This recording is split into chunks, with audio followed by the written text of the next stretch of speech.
Hi hello dears, എല്ലാവർക്കും സുഖമല്ലേ? എന്തുണ്ട് വിശേഷം? അപ്പം നമുക്കിന്ന് എയർ ഫ്രയറിനകത്തൊരു ബട്ടർ കേക്ക് ഉണ്ടാക്കിയാലോ? അപ്പോൾ ഒരു ഫുൾ വീഡിയോ നമ്മുടെ യൂട്യൂബ് ചാനൽ ഇട്ടിട്ടുണ്ട് കേട്ടോ. അതൊരു ഡീറ്റെയിൽ ആയിട്ടുള്ള ഇൻഗ്രീഡിയൻസിൻ്റെ കാര്യമൊക്കെ അതിനകത്ത് ഞാൻ വിശദമായിട്ട് പറഞ്ഞിട്ടുണ്ട്. ഇപ്പം ഞാൻ ജസ്റ്റ് ഒരു ഷോർട്ടായിട്ട് കാണിക്കുകയാണ്. മൈദ എടുത്തു, മൈദക്കകത്തോട്ട് ബേക്കിംഗ് പൗഡർ, ബേക്കിംഗ് സോഡ, ഉപ്പ് ഇത്രയും കൂടെ മിക്സ് ചെയ്ത് മാറ്റി വയ്ക്കുക. അതിനുശേഷം നമ്മൾ മിക്സിയുടെ ജാർ എടുത്തു, അതിനകത്തോട്ട് മുട്ട, അതിനുശേഷം 1 സ്പൂൺ വനില എസൻസ്, അതിനുശേഷം 1/2 കപ്പ് പഞ്ചസാരയെല്ലാം മിക്സ് ചെയ്ത് നന്നായിട്ട് മിക്സിക്കകത്തിട്ട് ബ്ലെൻഡ് ചെയ്തതിന് ശേഷം മെൽറ്റാക്കി വെച്ചിരിക്കുന്ന ബട്ടർ അത് കൂടി ഇതിനകത്തോട്ട് മിക്സ് ചെയ്ത് നന്നായിട്ട് മിക്സിക്കകത്തിട്ട് ബ്ലെൻഡാക്കുക. നല്ലതായിട്ട് മിക്സ് ആവണം കേട്ടോ.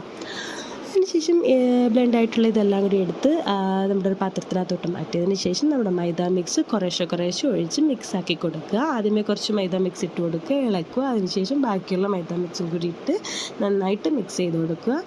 അപ്പം ഇപ്പോൾ ടൈറ്റ് ആയിരിക്കും, അപ്പോൾ ടൈറ്റ്നെസ് മാറാൻ വേണ്ടിയിട്ട് കുറേശ്ശെ പാലൊഴിച്ച് കൊടുത്ത് വേണം നന്നായിട്ട് മിക്സാക്കാൻ വേണ്ടിയിട്ട്. അപ്പോൾ എൻ്റെ കൈ കപ്പ് കേക്ക് മൗൾഡ് ഇല്ലായിരുന്നു, അതുകൊണ്ട് തന്നെ എൻ്റെ കയ്യിലുള്ള അലൂമിനിയം ഫോയിൽ വെച്ചിട്ട് ഗ്ലാസിൻ്റെ ബാക്ക് വെച്ച് ഞാൻ കപ്പ് കേക്ക് മൗൾഡ് ഉണ്ടാക്കിയിട്ടുണ്ട്. അതിനകത്തോട്ട് ജസ്റ്റ് ബട്ടർ തേച്ച് ഒരു 2 സ്പൂൺ നമ്മുടെ കേക്ക് മിക്സും കൂടെ ഒഴിച്ചു കൊടുക്കുന്നുണ്ട്. ഇതിപ്പോൾ ഞാൻ എയർ ഫ്രയറിനകത്താണ് ചെയ്യുന്നത്. ആദ്യമേ എയർ ഫ്രയറിനകത്ത് നമ്മൾ പ്രീ ഹീറ്റ് ചെയ്യാൻ വെക്കുന്നു. 180 ഡിഗ്രി സെൽഷ്യസിൽ 2 മിനിറ്റാണ് ഞാൻ ജസ്റ്റ് പ്രീ ഹീറ്റ് ചെയ്യാൻ വെച്ചത്. അതിനുശേഷം നമ്മൾ കപ്പ് കേക്ക് ബേക്ക് ചെയ്യാൻ വേണ്ടിയിട്ട് 160 ഡിഗ്രി സെൽഷ്യസിൽ 20 മിനിറ്റാണ് ഞാൻ ബേക്ക് ചെയ്യാൻ വേണ്ടി വെക്കുന്ന സമയം കേട്ടോ. അപ്പോൾ ഇത് നിറയാൻ പാടില്ല, ഒരു ഹാഫ് വെച്ചിട്ട് ഒഴിക്കാൻ പാടുള്ളൂ കേട്ടോ, അല്ലെങ്കിൽ നന്നായിട്ട് ഫ്ലഫി ആയിട്ട് കളഞ്ഞു പോകാൻ ചാൻസ് ഉണ്ട്. അപ്പോൾ അതുകൊണ്ട് നമ്മുടെ എയർ ഫ്രയറിനകത്ത് ഞാനിപ്പോൾ ആദ്യമേ പ്രീ ഹീറ്റ് ചെയ്യാൻ വെച്ചു. അതിനുശേഷം അത് ഓഫ് ആയതിനു ശേഷം നമുക്ക് കേക്ക് അതിനകത്തോട്ട് വെക്കാം കേട്ടോ. അപ്പോൾ ഞാനിപ്പോൾ കേക്ക് വെക്കുകയാണ്. 160 ഡിഗ്രി സെൽഷ്യസിൽ 20 മിനിറ്റ്, അതാണ് നമ്മുടെ കണക്ക് കേട്ടോ. എൻ്റെ എയർ ഫ്രയറിനകത്ത് ഞാനിപ്പോൾ അങ്ങനെയാണ് ചെയ്യുന്നത്.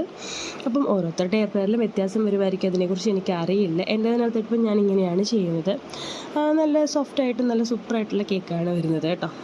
അപ്പം കേക്ക് ഇവിടെ വെച്ചിട്ടുണ്ട്. അപ്പോൾ അതാണ്ട് നമ്മുടെ എയർ ഫ്രയർ ഓഫ് ആയിട്ടുണ്ട്. ലാസ്റ്റ് 1 മിനിറ്റായി നമ്മുടെ എയർ ഫ്രയർ ഓഫ് ആയിട്ടുണ്ട്. ഓഫ് ആകുമ്പോൾ നമുക്ക് അലാം കേൾക്കും. നമ്മൾ അലാം കേൾക്കുന്ന സമയത്ത് നമ്മൾ ചെന്ന് ഓപ്പൺ ചെയ്ത് ഓഫായിട്ട് കൂ എന്ന് പറഞ്ഞ് അലാം കേൾക്കും. അപ്പം നമ്മളിത് ഓപ്പൺ ചെയ്താൽ മതി കേട്ടോ. അപ്പോൾ നമ്മുടെ ഇവിടെ കേക്ക് റെഡി ആയിട്ടുണ്ട്. നല്ല സൂപ്പർ ടേസ്റ്റി ആയിട്ടുള്ള കേക്കാണ്. കുട്ടികൾക്കൊക്കെ നമുക്ക് ഇടയ്ക്കിടയ്ക്ക് ഉണ്ടാക്കി കൊടുക്കുക. കടയിൽ നിന്ന് വാങ്ങിക്കുന്നതിൽ നല്ല നമുക്ക് ഉണ്ടാക്കി കൊടുക്കാൻ പറ്റുന്നെങ്കിൽ ഇതാണ് സൂപ്പർ കേട്ടോ. നല്ല അടിപൊളി കേക്കാണ്, നല്ല സോഫ്റ്റാണ്, നല്ല ടേസ്റ്റുണ്ട്. അപ്പം എല്ലാവരും ഒന്ന് ട്രൈ ചെയ്ത് നോക്കണം. ബൈ.